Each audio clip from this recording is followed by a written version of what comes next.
right, welcome to episode 95 of the Slip and Weave podcast. Very, very special guest this week, Axl Melendez, pretty fresh off a win over Demontaze Duncan. Axl, thank you for coming on, bro. No, thank you for telling me to do this, man, for you. It's a pleasure, man. Just do me a favor. I always like to let people introduce themselves, let everybody know, who you are, your accomplishments, accolades, your boxing story, whatever you want people to know about you.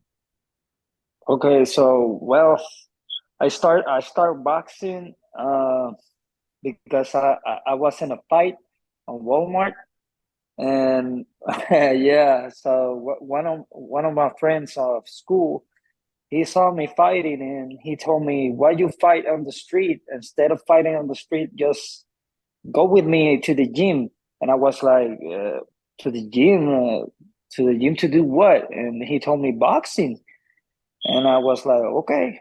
So when I get to know how is boxing works, because the trainer Anthony Otero of Fajardo, Puerto Rico, he just see me and he saw the skills and he saw that I had talent, and he told me, if I saw you or I somebody tell me that you are fighting outside, I'm gonna throw you out of the gym. And I was like, oh man, this is serious. And I get to know that boxing is very serious and it's all about discipline. And when I saw that, I fell in love with boxing, and boxing get me out of the streets. So boxing saved my life, my man. So at what age are you that you're getting into fights at Walmart that people are seeing that, like, all right, the kid's got hands? Yeah, well, I started fighting uh 12 when my dad get out of jail. He just give me he show go with me to the projects, and starts showing me how to fight with other kids in the projects with gloves on the hood, and we I just started learning how to fight on the streets. That's a pretty wild way to start learning, but at the same time, it's like that's kind of Yeah, finding your calling, right? Like you just got into a little scrap in public and found, your way out. exactly. I found like my destination that I have on my hands, and I just fell in love, man, with the boxing, man. So let's talk about your last fight real quick against Demontaze Duncan, because that Okay. fight that was a fucking amazing fight, bro. I mean, like, I know usually they'll give fight of the year to a 10 rounder or a 12 rounder, but the amount of action you guys had, I feel like your fight at least has to be mentioned in the fight of the year conversation. I mean, it was an incredible fight, man. Well, thank you. I appreciate that, man. I hope, with God by my side, that really happened, and God hear you, man, because this talent that I had, I owe him. I owe him a lot. God saved me from the streets with boxing when he introduced me to Anthony Otero back on the days, and man, I owe him all. All the talent that I had is because of God, man. So you came out in the first round and you went right after Duncan. I mean, you didn't give him a second to rest. I'm guess was that your game plan? I'm guessing to try to make him uncomfortable and not let him use his skills. Yeah, because he's a great fighter, though. Yeah, I know that he has talent, but when I saw the last fight of him like 5 months ago, and when I start seeing the fight, I saw that he never, with of the 8 fight that he has, he never has passed the second round. He all the time knocked out the guys on the second one and in the first round. So I already know that his work was gonna be like in the first and second round, he was gonna try to knock me out. So I know that that was his plan. So I start from the first round. I start surprising him. Like he never thought that I was gonna fight like that.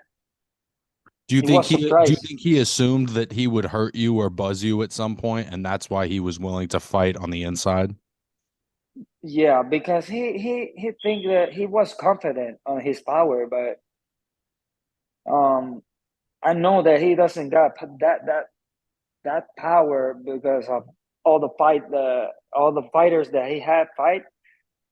I know that they were not good fighters. Like my first fight was with a Mexican guy, and that guy has a lot of power. He almost knocked me out on the second round back in Mexico, in Ciudad de Mexico, and he almost knocked me out. And it was my first undefeated guy.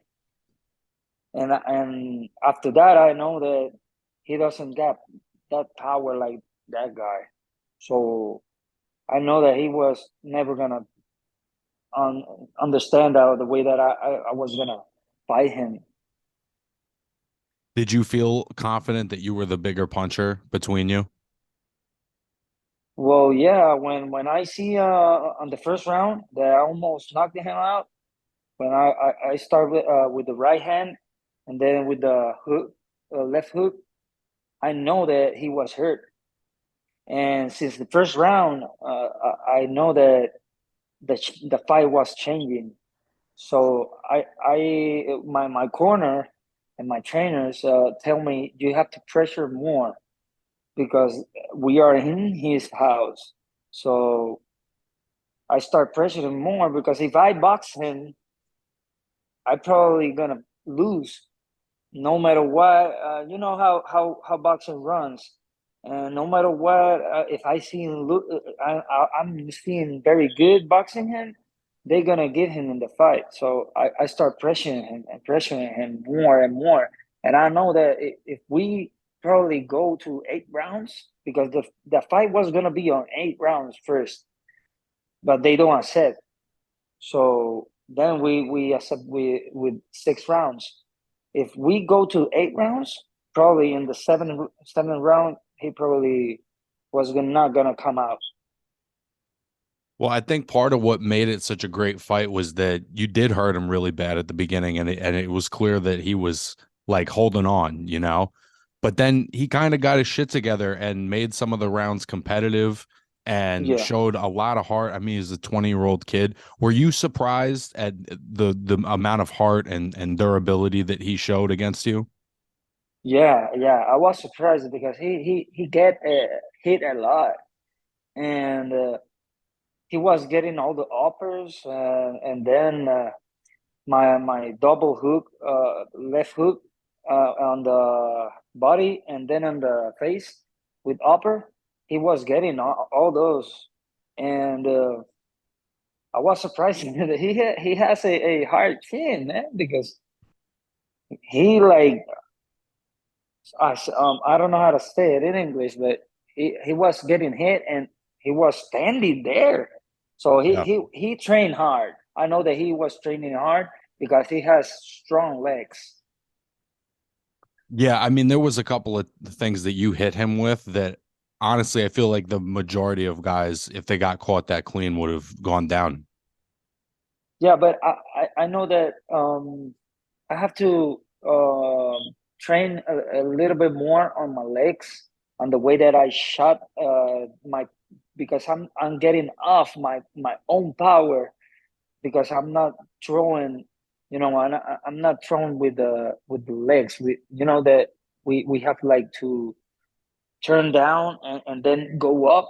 Right. I'm not doing that. You feel like you're not sitting down on your punches enough. Exactly. I have to figure it out that on the trainings, and I start training Monday, and I'm doing that because I know that probably if I sit down more on my punches, probably in the first round he was getting down and never gonna get up. That's crazy that you say that though, bro, because it looks like you hit very hard. Well, uh, well, yeah, I got surprised because on my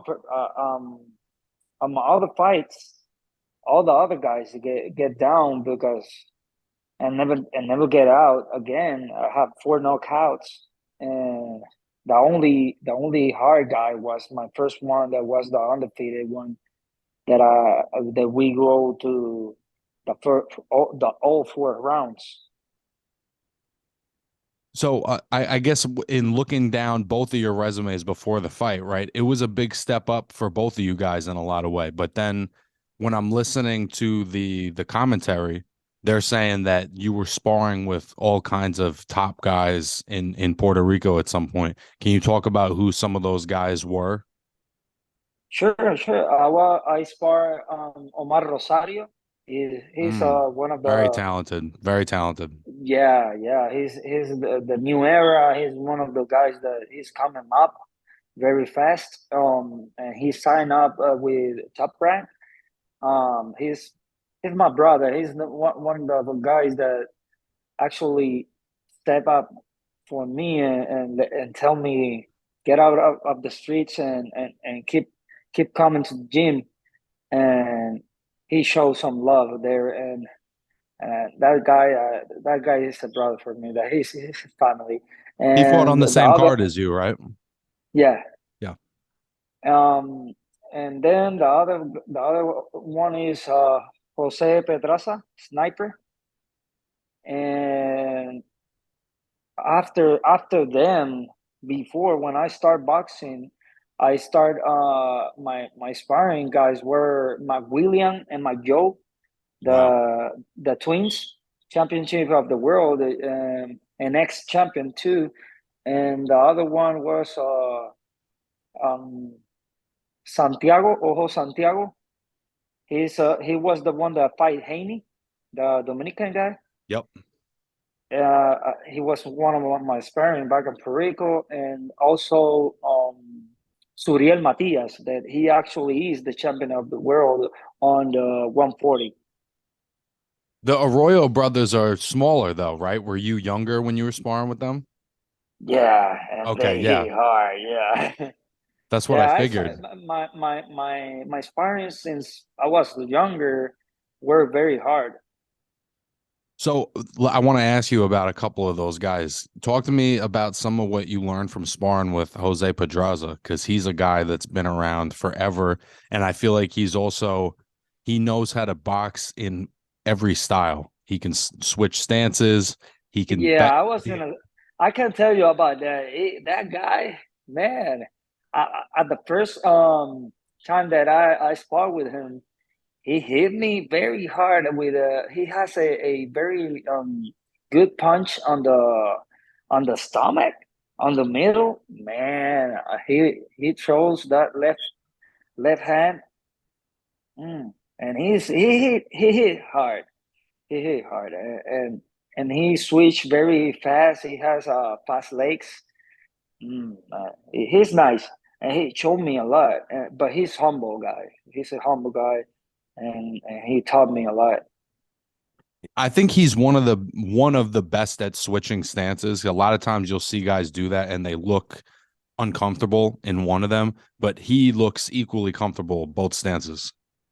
Yeah, and he throws a lot of punches too. He has that rhythm. That man, I was surprised that the first time that I sparred with him. He's good, and he showed me a lot. He showed me that if I want to be a champion of the world, I have to work harder. The other guy I want to ask you about, because I think he's one of the most like avoided guys in boxing right now, is Subriel Matias. He's a very talented guy, extremely hard puncher. What was that experience like sparring with him? Man, that guy, he he showed me that I wasn't from the streets anymore. If I wanna be able, yeah, if I wanna be able to box, I have to like ignore the streets, ignore the because at that time I was a kid, I was ignorant and I was smoking cigarettes and smoking marijuana. And he asked me one day. He told me, "You're smoking, right?" And I was like, "Yeah, man, I'm doing it." And he told me, "Man, you have to quit that because if you want to be a champion of the world, you have to be focused and train every day, and you have the talent, but you're doing that shit, so you're never gonna get there if that you're thinking about. And I was like, okay, man, I'm gonna quit. And one day I start sparring like 6 rounds with him, and I never passed the third round. He hits so hard. He has a left hook to the body and then a upper to the body with the right hand. Man, he wastes my whole life. Every time that he hit me with those shots. Also, he broke my nose. In sparring, he Yeah, broke your nose. and yeah, in sparring, he broke Wow. my nose. And he just hugged me and tell me, "Hey, you're okay." On the middle of the sparring, I was like, you know what? Fuck it, man. Let's. You have to work, and I have to work too. So let's get to spar. And I was tired as hell. And that was the first time that I do the 6 round, the whole 6 rounds with him. Wow, that's a wild story, man. That Subriel Matias Yeah, got you to quit smoking and broke your nose in sparring. But I think part of why that's interesting is that the fight on Probox, that's the first time I'm seeing you, and I'm guessing that's the first time a lot of the fans are seeing you. And yeah, they look at the opponents you fought before, and that doesn't tell the full story of the amount of experience that you have. yeah. Because you know, I never had get known that well because in Puerto Rico it's hard. You know, it's hard if you don't have people that help you and give you the opportunity to show your talent. It's hard to get there if you don't have the correct people by your side. Do you mean that in like in the gym in training or in terms of finding fights and opportunities? Yeah, in terms of finding fights and opportunities. Is that what eventually pushed you into moving to Houston, right? No, I'm in San Antonio. San Antonio, right. So is Yeah. that ultimately the reason you moved was just not being able to find the right kind of opportunities out there? Well, man, to be sincere with you and honest, um, I moved from Puerto Rico because I was in and out of the street, and I wanted to have a new beginning of my life, and to be able to do that, I have to move because if I stay in Puerto Rico, I was gonna be the same person, and I know that, and I'm being honest with myself. So I get an opportunity to be signed with this guy that he promised me a lot, but he never do the things that he promised me. And I moved to Nashville, and I only spent like 1 month, and I go to spar on Caleb Plant's gym. I do 6 rounds with 6 different guys, and they saw that I got talent, but the my ex manager at that time, he never get me to the gym again. I only went in 1 month. I only go to the gym one day, one only day, and was that day that I go to Caleb Plant. And after that, I talked to my mom and I told her I don't want to waste more time because I'm turning 28 and I have no time to waste if I want to be a champion of the world. So she talked to my sister here in San Antonio, and my sister called me and told me where you at, and I was like 5 hours ahead from the house that I was staying because I was mad to that guy. And she told me, okay, send me your location. She sent me an Uber, and the Uber take me to the house of the guy. I take all my stuff, only the stuff of boxing, and he bought me a ticket, and I came here to San Antonio the same day at the night. And I start from zero here in San Antonio without nothing, without clothes, without nothing. But actually, the trainer that I have now, Louis Villarreal, he was the one that gave me the clothes that I have now.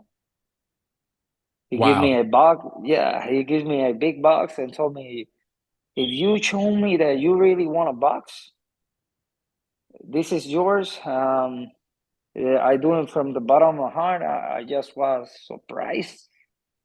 How long ago is this that you're getting in an Uber with just your boxing gear? Oh, like 4 months ago.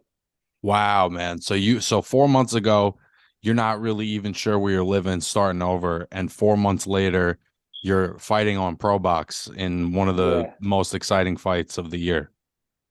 yeah, man. I'm gonna tell you, man. It's all God, man. Like, probably you see me and say, "Hey, man, this guy is crazy." But I have a book that I write all my prayers. Hell yeah. And actually, 4 months ago, I write one of my prayers, and I can look for it and maybe throw a picture and send it to you later. And 4 months after, God answered me that prayer with my trainer. My trainer tell me, "Hey, I have a fight for you." And I was like, "Okay, how much time? How much time I got?" And he told me, "You got 2 weeks." And I was 160, Hmm. and I told him, "Yeah, I can make that And you're weight. I tall, can. right? You're a pretty tall guy, right? I'm 5'11." Oof. Yeah.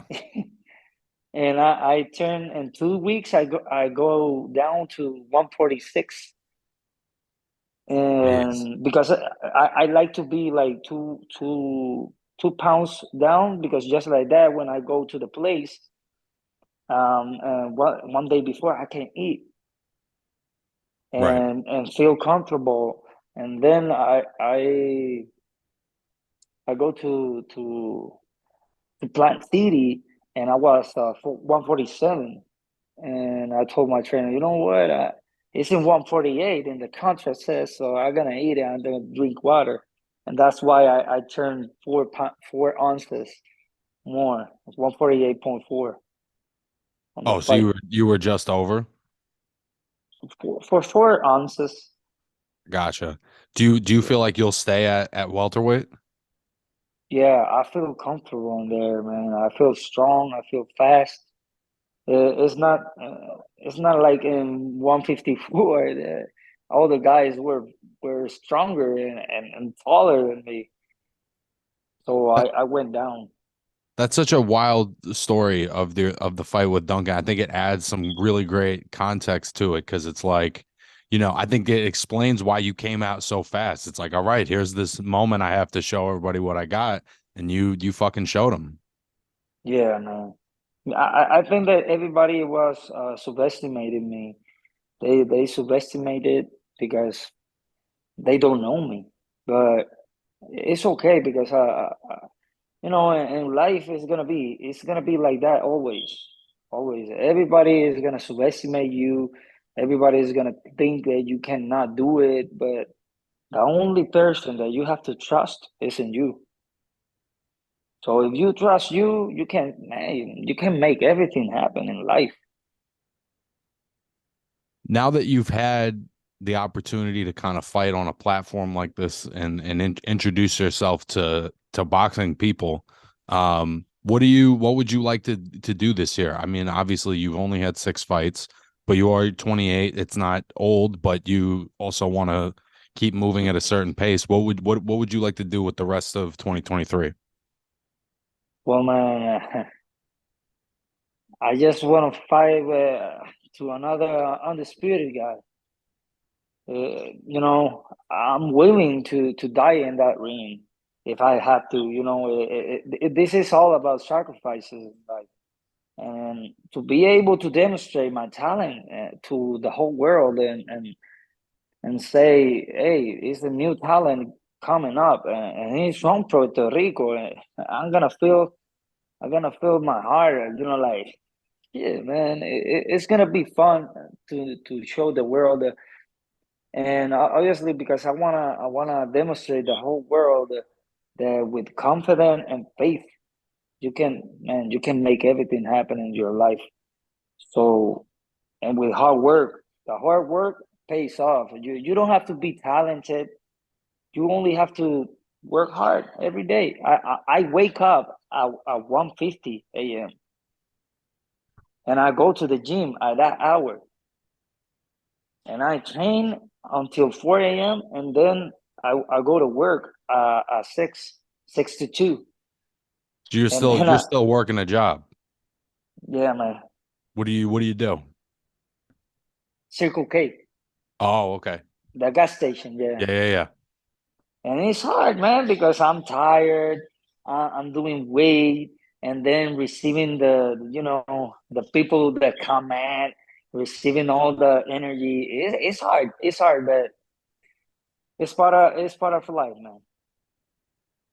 Wow, man. That's wild, bro. That you gotta that you 150 in the morning also. That's crazy to me. And then Yeah. that you're I don't think people even understand that happens. That's why I like to tell these stories because I don't think fans know how many of the fighters they see on TV, There's what they the have to go sacrifices. through. Yeah. Yeah. It's hard, man. Some people think that because we make a good fight on these platforms that are famous and all this stuff, we are millionaires. No, man. We still are struggling in life. We still work hard. We still work our 8 hours of work and pass through a lot of things. But we have to do this thanks to you guys that does these interviews and show the world that it's not easy, but Is we can make it. is the style that you fought Duncan in, is that your typical style, or do you have something else you can go to? I know how to box. I know how to box, That's but kind of what I this figured fight, by how you threw your, but like how you threw your punches, how you threw your jab. I was like, I feel like this guy has something else too. yeah, I know how to box, but the thing is that I have to get more on the gym, more trainings, and figure out more other special talents that are hidden on me that I know that I can eventually in the future I can demonstrate them in another fight and my next fight actually. Do you have any idea when you'll be fighting again? Well, we were thinking about April 19th. But That's we quick. are we are yeah, because I feel good, I feel good after the fight, and I know that I can fight again. That's why I start this Monday. I started training. I told my trainer, nah, Wednesday, start Wednesday. Nah, I can start Monday, man. I feel good. So we're gonna fight probably in April 19th, but we are starting the guy first. One of the last things I want to ask you is when you look at the welterweight division right now, which is the division you're in, there's a lot of talent in the division, but if you look at the top 15 on BoxRec, not nobody has a fight scheduled. Nobody's and now with Virgil getting sick, I don't know if you saw Virgil Ortiz got sick, had to withdraw from his fight. Yeah. Why do you think it is that the top welterweights are just not fighting each other and really fighting at all right now when a lot of divisions are making, big fights? Man, I don't know, but this is it's a funny question, because some of the guys, not only in this division and super welterweight too, they feel confident because they are very talented guys, and now in these days they pick. They're very picky, took in the fight. Oh, I'm gonna fight this guy because this guy has some 3, 4 fights lost, and he's nothing to me. I'm gonna fight him. That's it's just numbers and doing a lot of money with those fights. It's not like back in the days, Muhammad Ali, Miguel Cotto, Tito Trinidad, Oscar de la Hoya, that those guys actually fight with the better fighters. And in these days, that's why I want to fight another undisputed guy, because I don't want to build my record. I want to demonstrate myself too. Like I want to be able to get out of my comfort zone. So I think that is that probably. No, I don't know. Like it's hard. This boxing world is crazy. It's complicated, and I think that welterweight, particularly from Mayweather and De La Hoya, they kind of made it like a big money division, and Pacquiao as well. Yeah, And in the group of guys, kind of after those guys retired, they're all trying to do the same thing, but it's a different yeah, time. You know what I mean? It's a different time yeah. now where the fans have to see you fight in order to keep caring. Exactly, exactly. Last thing I want to ask you, what was your the influence of Miguel Cotto for you growing up? Because I'm from New York, and a Miguel Cotto fight at Madison Square Garden was about as big as it got, and I grew up going to Miguel Cotto fights. What was his influence on you? Well, one of the fight that give me goosebumps was the fight of Miguel Cotto and Margarito. The first one. Man, yeah, the first one. Yeah. When I see his big heart, that he's still without all broken nose, all the cuts, he's still getting up and going fight. Man, I was like, I see myself there. I was like, okay, man, we have to do something about this. If I really love boxing, I have to pass through all the hard fights like Miguel Cotto does. Man, So he did not come up fighting soft guys, man. Like even the guys that he no, fought before he was famous, the guys like Randall Bailey and so, these tough big punchers, just Ricardo Torres. You remember the fight with Ricardo Torres? no, that one, no. They both knocked each other down like four times. And I think it was a long time ago. He was younger, but it was an incredible fight, and it was one of the first times I saw him. He was always just a massive inspiration for me. And then the last time I saw him live was when he fought Sergio Martinez for the middleweight title, Oh and yeah, and he was not the favorite in that fight. Martinez was the favorite, and he came out and he kind of beat the shit out of Sergio Martinez, who's a great fighter. yeah. So On that, I feel like him because he was all the time, like almost all the time, fighting on the B side, and my whole career, my start from the beginning, my six fights, I have been the B side. right. Yeah, I was gonna ask you about that too, being the B side on Probox. Like, I mean, it's not obvious, but if you're watching, like, okay, they introduced you first, right? Little things.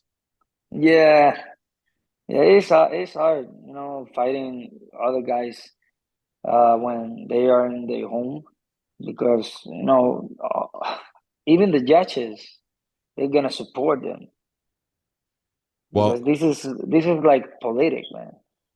it's true, man. And judging in boxing, I talk about it on this show way more than I want to because it comes up all the time where these scores come out and you're just like, what fight were they watching? Exactly. It's like I get surprised when the first card was out, 57-57. I was like, 57-57, the first round? Come on, man. What fight you were seeing, man? Almost knocking him out in the first round, and you're gonna give it 57-57? Nah. But it is what it is. And hopefully you win on the B side enough times and you stop being the B side, right? Yeah, probably in the future, when if with God by my side, if I get famous, I still gonna be, the same the same Axl that I'm gonna be now, because I know how it's to be on the bottom. You know, I'm just getting up right now. Well, Axel, this has been a great episode. Is there anyone that you want to shout out before we wrap this up? Well, I wanna shout out to Subriel Matias. He's a hell of a fighter, champion of the world, and one of my biggest inspiration. The one that support me and still support me. And also to Omar Rosario. He's like a brother to me. He supported me when I was down, and when I almost quit boxing. To Joe Santiago, Louis Villarreal, my coach right now. The He trusts me. He trusts me and give me the confidence to know that I have more in boxing. Well, shit, bro. I look forward to seeing you in the ring again. And to all the fans, definitely go back and watch Axl Melendez versus Demontaze Duncan. It's on the Probox YouTube channel. It's a great fucking fight. Axel, look forward to seeing you again, bro. Thanks for coming on. I appreciate it. No, man, thank you, especially to you, my man. Have All a right, bro. blessed day. You too, my friend.